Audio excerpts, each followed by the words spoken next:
Hello, Southern Elementary. This is Miss Green, and I will be reading chapter 11 for you today. The book is The World According to Humphrey. I am super excited to see what happens in chapter 11. All right. Wow. Friday was a great adventure because AJ took me to school on the bus. It was noisy and smelly, very bumpy, and just about everyone on the bus wanted to get a good look at me, including the driver, Miss Victoria. It was exciting, almost too exciting, because AJ couldn't hold my cage steady and I was slipping and sliding and bouncing until I was quite dizzy. Sorry, Humphrey. I'm trying to hold still, AJ told me, as someone bumped his elbow and sent me spiraling on the floor of my cage. It's all right, I squeaked weakly. The bus let us off close to AJ's house. It was a 2-story old house with a big porch. As soon as I entered, I got a warm welcome from AJ's mom, his younger brother Ty, his little sister Dee Lee, and his baby brother Bo. Anthony James, introduce us to your little friend, his mom said, greeting us. Anthony James. Everybody at school called AJ by his initials or just AJ. This is Humphrey, he answered. Hello, Humphrey, said Mrs. Thomas. So how was your day, Anthony? Lousy.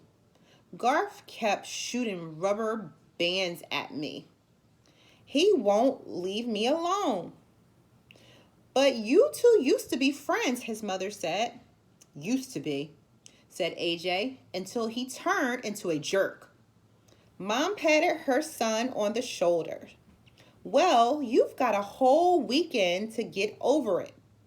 Now take Humphrey into the den and get settled.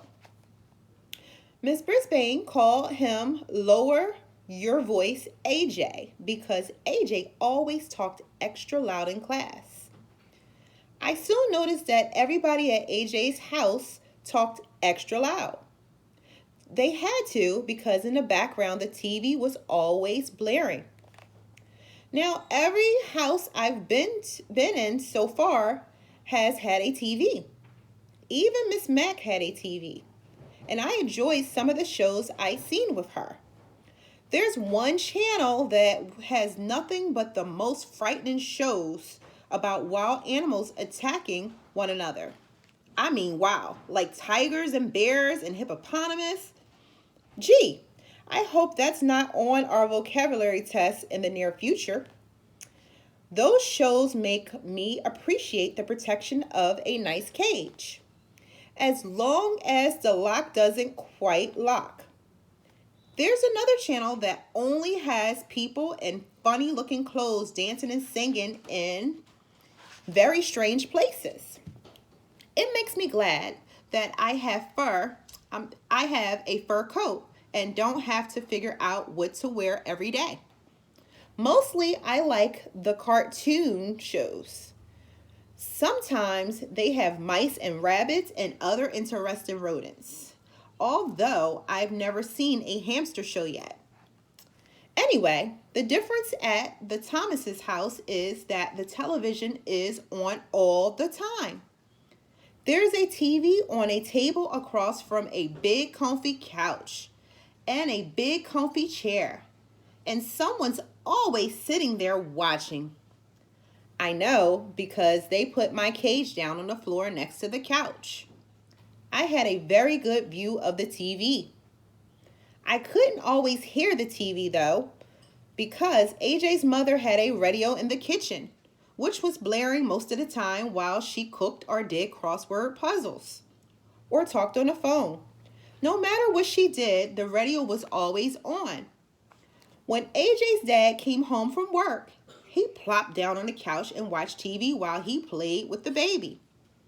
Then AJ and Ty plugged in some video games and played while Dad watched. Dealey listened to the radio with her mom and danced around the kitchen.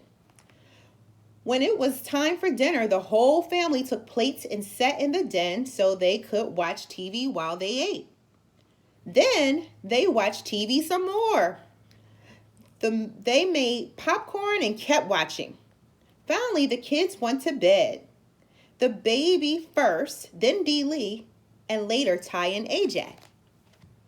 After they were in their rooms, Mr. and Mrs. Thomas kept watching TV and ate some ice cream. Later, Mrs. Thomas yawned loudly. "I've had it, Charlie. I'm going to bed, and I suggest you do too," she said. But Mr. Thomas just kept watching. Or at least he kept on sitting there until he fell asleep on the couch. I ended up watching the rest of the wrestling match without him. Unfortunately, the wrestler I was rooting for, Thor of Glore, lost. Finally, Mr. Thomas woke up, yawned, flicked off the TV, and went upstairs to bed. Peace at last. But the quiet only lasted about 10 minutes. Soon, Mom brought Bo downstairs and gave him a bottle while she watched TV. When Bo finally fell asleep, Mrs. Thomas yawned and flicked off the TV. Blessed relief. 5 minutes later, Mr. Thomas returned. "Sorry, hamster, can't sleep," he mumbled to me as he flicked on the remote. He watched and then dozed off again. But the TV stayed on, leaving me no choice but to watch a string of commercials for car waxes, weight-reducing programs, exercise machines, and red-hot harmonica classics. The combination of being nocturnal and being bombarded with sight and sound kept me wide awake. At the crack of dawn, Dee Lee tiptoed into the room, dragging her doll by its hair, and switched to a cartoon show about princesses. She watched another show about cats and dogs. Scary. Then Mr. Thomas woke up and wanted to check some sports scores. Mrs. Thomas handed him the baby and his bottle, and soon the older brother switched over to video games and their parents watched them play. It was loud, loud, loud. But the Thomases didn't seem to notice. "What do you want for breakfast?" Mom shouted. "What?" Dad shouted louder. "What do you want for breakfast?" Mom yelled. "Toaster waffles," Dad yelled louder. "I can't hear the TV," Ty hollered, turning up the volume. "Do you want juice?" Mom screamed. "Can't hear," Dad responded. And so it went.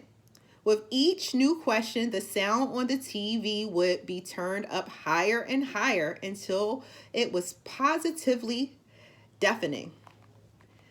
Then Mom switched on her radio. The Thomases were a perfectly nice family, but I could tell it was going to be a very long and noisy weekend, unless I came up with a plan. So I spun on my wheel for a while to help me think. And I thought and I thought and I thought some more. And then it came, the big idea.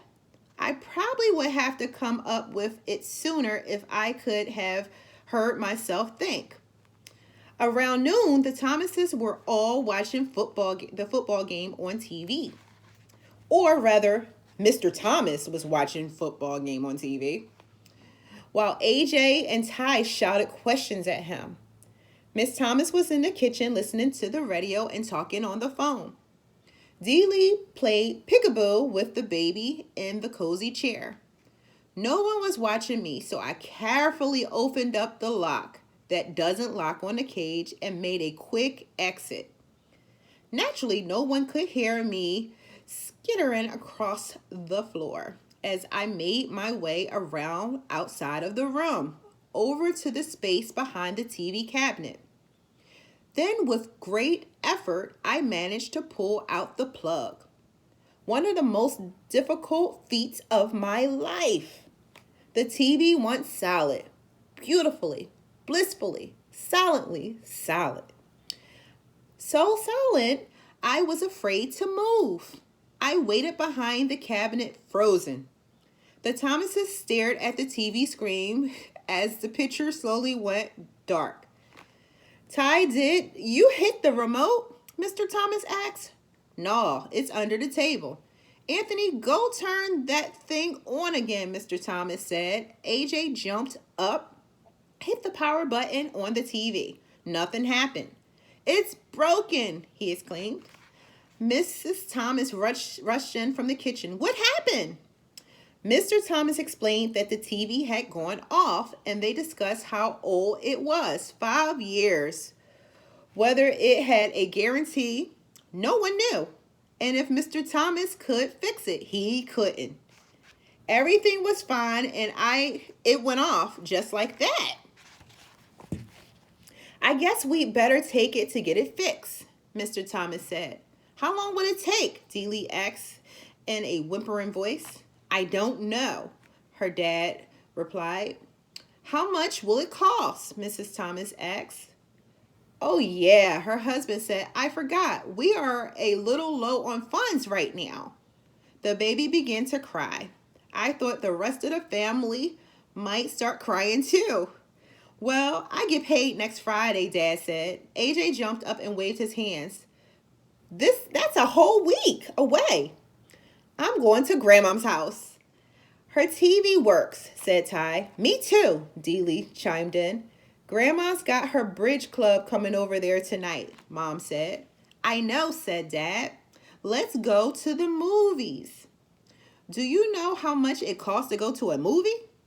Mom asked. Besides, we can't take the baby. Oh.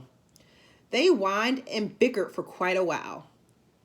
They got so loud I managed to scamper back to my cage, unnoticed. Then I guess I dozed off. Remember, I had hardly had a wink of sleep since I arrived. The bickering was nice, soothing background after that racket. I was only half asleep when the squabbling changed. But there's nothing to do, Dealey whined. Her father chuckled. Nothing to do? Girl, my brothers and I used to spend weekends at my grandma's house, and she never had a TV. Wouldn't allow it. What did you do? AJ asked. Oh, we were busy every minute, he recalled. We played cards and board games and word games. And we dug in her garden and played tag. He chuckled again. A lot of times we just sat on the porch and talked. My grandma, she could talk. What did you talk about? Ty wondered. Oh, she'd tell us stories about her growing up, about ghosts and funny things. Like the time her uncle was walking in his sleep and went to church in his pajamas. Mrs. Thomas gasped. Oh, go on now, Charlie. I'm just telling you what she told us. He woke up in the middle of the service, looked down, and there he was in his blue-white striped pajamas. I let out a squeak of surprise, and the kids all giggled. Then Mrs. Thomas told a story about a girl in her class who came to school in her slippers by accident one day. Yes, the fuzzy kind, she explained, with a big smile. They talked, and Dad got out some cards, and they played a game called Crazy Eights, and another one called Pig, where they put their fingers on their noses and laughed like hyenas. When both fussed, they took turns jiggling him on their knees. After a while, Mrs. Thomas gasped, "Goodness sakes, it's an hour past your bedtime." The children all groaned and asked if they could play cards tomorrow. And in a few minutes, all of the Thomases had gone to bed, and it was quiet for the first time since I arrived. Tip 11, be careful. If set free, hamsters are experts at disappearing in a room. That is the end of chapter 11. I hope you enjoyed it, Southern Elementary. Continue to stay safe.